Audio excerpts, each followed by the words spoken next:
Good evening. I'm Laurie Johnson. Welcome to Houston Public Media's web series, Political Perspectives. Every week, I'll be joined by show commentators Jay Aiyer and Brandon Rottinghaus to discuss all things political. Tonight, we'll continue the conversation from Red, White, and Blue about PBS NewsHour's Democratic debate. So let's get started, Jay and Brandon. First of all, I want to talk about the debate last night. What do you think resonated the most with you from each of the candidates? We'll start with you, Jay. I think in terms of Clinton, I mean, for me, it was the first time I thought she really laid out a compelling argument as to create some contrast with her and Sanders. She laid out a sort of a distinct vision with a lot of detail. But I think the bigger issue was, as she said, look, I'm not a single issue candidate. It's not just about sort of against Wall Street. It's about a series of issues: equality, justice, trying to expand economic opportunity. And she was very specific. I mean, that's probably been the hallmark of her campaign, but I thought she tied it in together and made an argument as much for her as well as against him. For Sanders, he stayed on message, and his message is a political revolution. I want to create a new dynamic. I want to create something different. We're going to throw out the establishment. And he stayed with that. So in many ways, kind of what her strength is also her weakness, and vice versa with them. He's not that specific on issues. She's very specific. He's much more of sort of a big idea visionary, and she obviously that's what she does lack. What did you get out of it, Brandon? It's getting ugly out there, right? This is the point in the race where you start to see the blades starting to fly, and I think it's all for the better. The party's going to be sharper at the end of this, but he got rattled a little bit. She was under his skin on some of those issues, and it was manifest in a way that I think is sort of undercuts his likability, and that's one of the major things he's got going for him. People perceive him as being honest and being somebody who's trustworthy, and if he cuts that facade, then it could be problematic for her. And these are the kind of fine-grained issues that voters pick up on, but that in terms of policy don't much matter. So for her, she needs to continue to play the policy game. She needs to continue to really press him, and I think play out the strategy of saying that he's a one-note candidate, that he's got one issue, and that's all he cares about. Well, there's a big world out there, like she said, and so her opportunity there, I think, is to be able to really, basically diverse the field, right? You just like this is like a football game, right? You want to spread the field, right? The more receivers you've got, the more opportunities you've got. That's what she's going to do.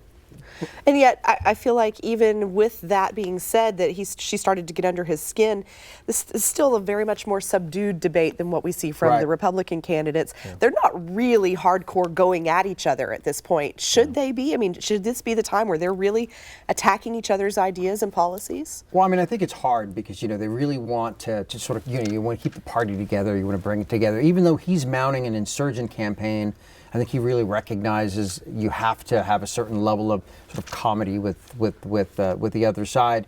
But this sort of narrative that she's trying to put out there, which is he's this one note candidate, I think is trying to catch on, right? I mean, I think I saw there was a sort of this meme going out asking Bernie Sanders what his favorite flavor of ice cream was, and his response is, Wall Street is a corrupt institution, or something like that. So that's going there. But you're not going to see extreme levels. I think what you see it at is you see it with the supporters, sort of the Clintonistas versus the Bernie bros, and you're seeing a lot of tension, I think, at that level. But there's a lot of similarities between them on policy issues. Their goals are almost identical. I think probably the only difference is the method by which they get there. Yeah, she spent a lot of time, trying to press him on that, and he tried to separate himself from her, and she kept trying to pull him closer, right? So he says, I want to give free, health care to people. I want to give free college tuition to people. And she said, yeah, I agree, but how are we going to make it happen, right? So it's a difference between the sort of philosophy of this approach, where you want things to happen, and the pragmaticness of it. She was very good, I thought, at pushing him on issues about trying to be more specific, and that's going to be her strength. The wonkishness finally pays off for a politician, but it has to be unleashed in certain very careful moments, and this might not be that moment. She wants to show him as earnest but not serious, right? I mean, her weakness has always been that she's viewed as a less authentic candidate, or so unwilling, sort of willing to change her position. His negative has always been while he's really, really strident and been consistent, he's not very specific, and I think that's what she's going to try to really attack on going forward. So she's sort of trying to set herself up as, yes, I know I'm the establishment candidate, and to Bernie supporters that's a bad thing, but I'm not that different from Bernie after all. We have a lot of similarities. Come on over to my side.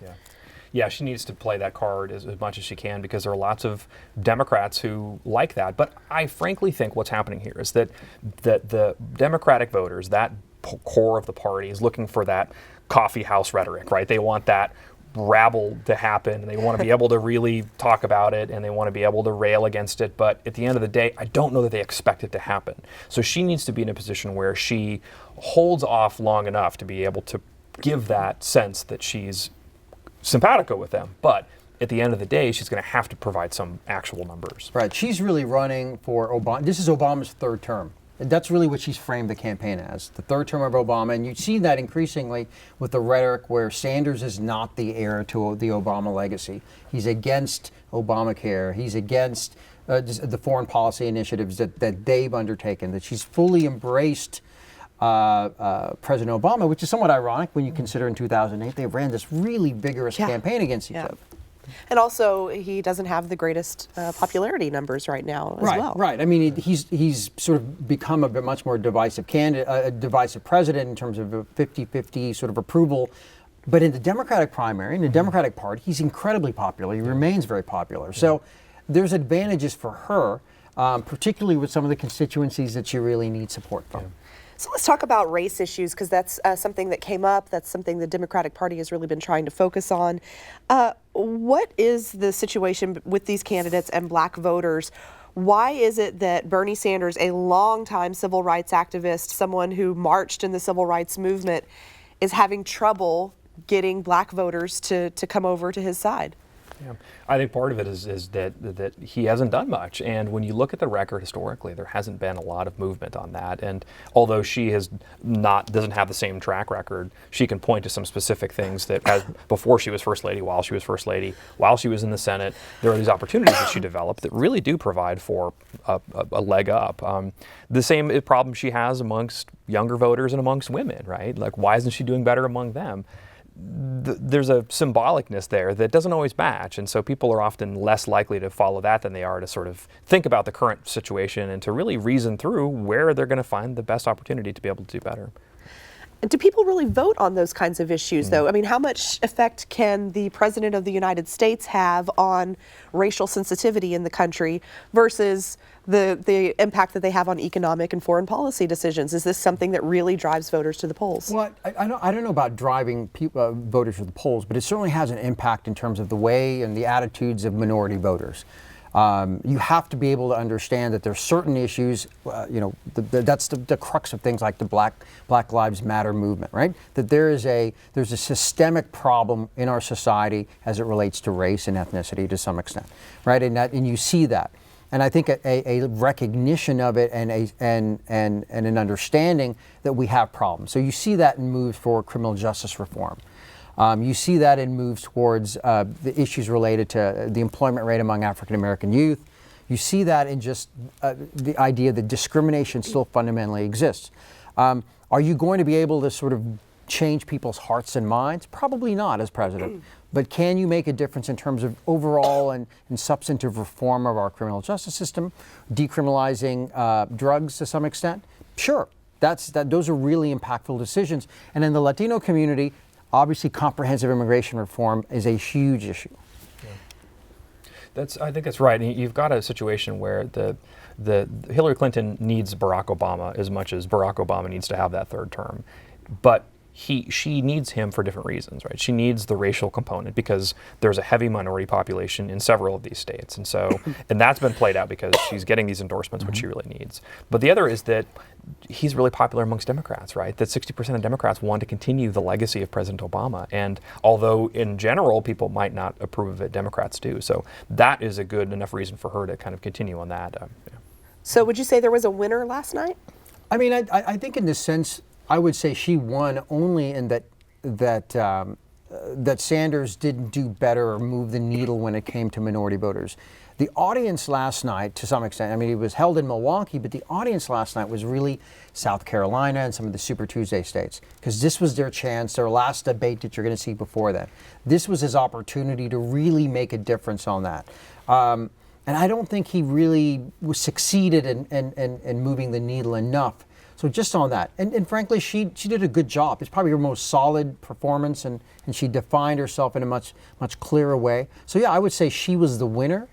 And in that case, Sanders not so much lost, but he lost an opportunity. Mm-hmm. I give it a draw, in part because this is his opportunity, as Jay said, to like introduce himself to people. I think a lot of people wrote the candidacy off. Here's an old man who's a socialist, right? Like, how are you going to win anything in this country outside of Vermont? And so here he had that platform. I think she blunted his momentum, and I think that she was able to really chip him down enough to be able to provide some doubt.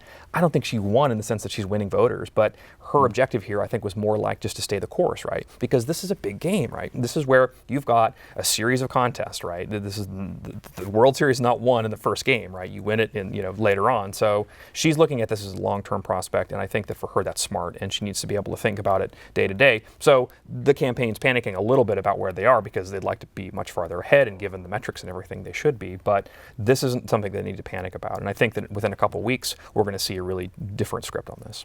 Okay, guys, well, thank you so much. Appreciate you being here with me. Thank you for watching the program.